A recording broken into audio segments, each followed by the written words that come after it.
Okay. Hi, David. How are you? Douglas, I'm doing fantastic. How are you? Doing great. Thank you. Thank you for coming on the show. Nice to have you Absolutely. here. So, right off the top of your bio, want to be the star in your own movie. I assume you're speaking figuratively because if you were speaking literally, I would suggest that everybody was already starring in their own film. If you've seen the 20 million some channels on YouTube, it seems everybody is now a movie star.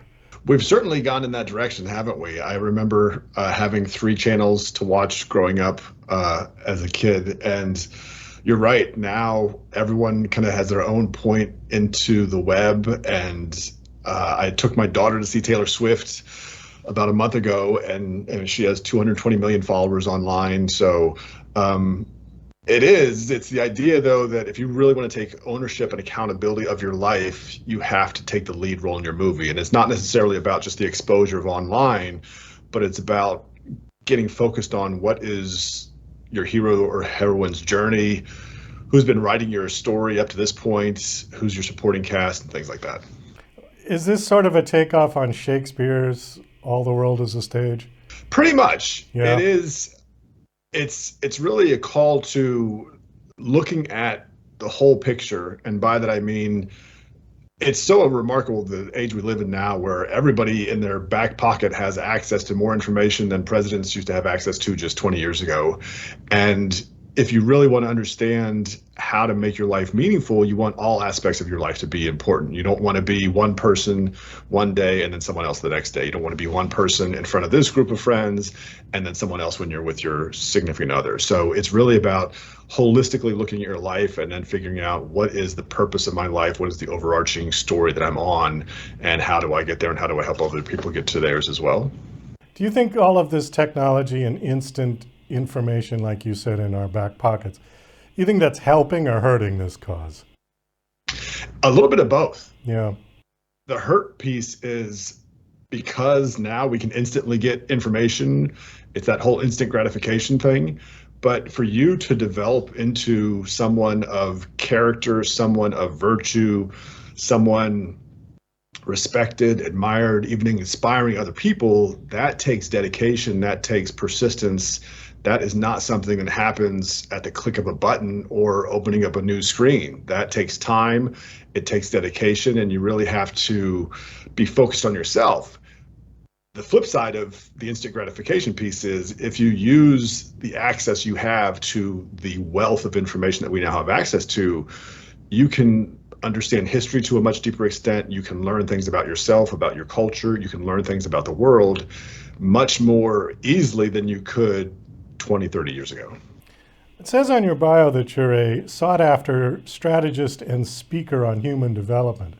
Now, that's a big topic, and I don't think in our 15 minutes we're going to have time to even break the crust on that one. But give me an Yep. overview of what you would do if you were at a speaking engagement or something. What are you trying to achieve with your audience? The biggest piece is helping people tune into a sense of purpose. So many people outsource their life to someone else, whether it's an employer, whether it's a significant other. They look for meaning outside themselves instead of realizing that the greatest meaning you have is within you. And it's how to figure out how to share that message with people where people get stuck. And you always hear people giving up on their dreams or kind of settling for a life less extraordinary. And the reason that happens is because people aren't willing to take the risks. And part of it is because they don't know that there is a reward at the end of it. They have to kind of convince themselves. But when you operate from a place of fear, you contract and go back. And in order to live a really extraordinary life, what I've come to appreciate certainly is that you have to take risks. You have to expand yourself. You have to keep growing. And I feel like, certainly there's a part in my life where even when I was in the military, I figured, okay, well, this is who I am. And now I just get to operate through life the rest of my days. And this is how it goes. And I was just telling someone the other day, this past year, even just so far in 2023, I've probably read 10 or 15 books. And that wasn't a habit I had before, but it's continually developing yourself to continually appreciate that there is a larger expanding view of the world that you can absorb. And the greater possibility or the greater view of the world that you can take in, the greater impact you can have. We were talking about technology and we mentioned YouTube and all the channels. And do you think that it's creating unrealistic expectations from people in the sense that, well, now I can do this too, and maybe they don't have the chops for it? Like it's a delusional dream that they think they're going to, you mentioned Taylor Swift. There's only going to be a handful of people that make it to her level of Level. success, but there's a billion people out there trying. And the technology has increased that because now anybody can do it. Yes and no. I agree with you that not everyone is going to be Taylor Swift, and I was just certainly blown away to see someone own herself in front of 80,000 screaming fans as authentically and beautifully as she did. But what we're doing is people are more willing to put themselves out there, and that is where growth comes from. And if if you go on and you're posting content about your cats, or you're posting content about your art, or whatever the case may be, you're putting yourself out there, and that through itself, as you see audience engagement, audience response, is helping you refine kind of who you are and how you can impact the world. So I wouldn't say that it's hurt. I think we now have a license and an avenue to be a sovereign individual, whereas before it was very hard to stand out and distinguish yourself as an individual identity. It was all very much group oriented. Well, okay, that's a good point. So it provides the opportunity for people to kind of explore that side of themselves. I think the downside is that people need to have realistic expectations of what's going to come. You're not going to put out one cat video and all of a sudden you have 20 million followers, right? Right. No, that's not going to happen unless that cat is. I know. I heard recently that we're bringing back something like saber-toothed tigers back from extinction because we've got the DNA for it now with woolly mammoths. But unless you have a woolly mammoth or saber-toothed tiger, you're probably not going to go viral. But it is this idea that through this interaction that we now have, this virtual world that we live in and find ourselves in, you can find an audience, you can find people who are interested in your message, and that growth and interaction is how we expand ourselves as human beings. We've got just about 5.5 minutes left, and I want to get to your book.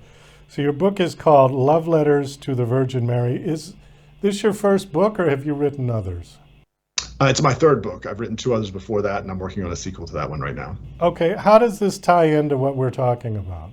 I would say one of the biggest casualties of the 20th century coming into the 21st century has been imagination and a lack of imagination. We are all gifted with an extraordinary imagination. Some of us put it in hiatus after childhood, especially men, because our brains are more segmented than female brains. And so often men in the world of business become much more analytical and they give up on the creative side of their brains. But the story is really a call to action, and it does tie into living like you're the lead actor in your own movie, is pull into your world all your imagination, see the world the most beautiful way that you can do it. And that's ultimately what I wanted to do. Was I wanted to create the most beautiful love story that I could imagine. I took a story that there are certainly traces of it in the source material, but it's not romanticized in any literature that I've ever found. And I just thought, why not do this and see what I could come up with? And for me, it was a tremendous stretch of my skills and my imagination to come up with a story that I could make sense of, something that transcends thousands of years and invokes huge religions that billions of people worldwide follow. But it also, I was most proud of the fact that I could make the story very intimate as well. And I think anytime you can do that when it comes to religion or faith, that's a powerful incentive to continue to grow and develop yourself. How does this relate to the Virgin Mary? I mean, which part of that story did you use? So the part of the story I used was when Mary finds out she's pregnant with Jesus, the Archangel Gabriel says, "This will be the son of David." And so I resurrected King David from 1,000 years before the time of Christ and said, well, what would a romance between King David and the Virgin Mary look like if Jesus is the son of David and Mary? And that's what the story became. Okay, I see the word controversial on here. Are you getting some negative feedback from people, blasphemous sort of accusations? It's not. I think it's been surprising, and part of it's because what I did was I looked at Judaism, Christianity, and Islam as one story instead of three different religions, and I think that's been eye-opening to people. I also put, if you can see it on the cover, I put Thor in the center of Christianity, and you have to kind of go into the source material, but I explain it in the book. But there's a controversy to that as well when you understand the history between Romans and the German people before Germany became a country, and then also understanding some of the Norse symbols that played into the formation of Nazi Germany. I'm just trying to get an idea of how this book is formatted. So is it a novel in the classic sense? It's got a 3 acts and a happy ending? It's there's different parts of the book, and it's basically faith, hope, love, and then heaven. It's a journey of time travel, and if you can imagine someone resurrecting themselves after 3,000 years, what that journey of consciousness would look like. And we know from Einstein and Tesla and others that all matter is energy vibrating at a certain frequency, and energy can neither be destroyed nor created, it's just transformed. And so really the story is a romance in terms of how would someone in the modern age reconcile 3,000 years of their history and find love in the 21st century. Let me hit one of these talking points here, and then we got to kind of wind this down. I'm just going to throw it out at you. Pay attention to the props you surround yourself with. Yeah, it's so if you're living like you're in a movie, you have to look at what you surround yourself with. And what I mean by that is if you have a lot of guns in your house, for example, and I'm not judging one way or the other, but that's going to shape your identity. That's going to shape how you view the world. That's going to shape to an extent who you become and who you are. On the other hand, if you have artistic pictures like the one I have behind me, or just different art that's more classical, that's going to influence and shape who you are because you're going to be exposed to that every single day.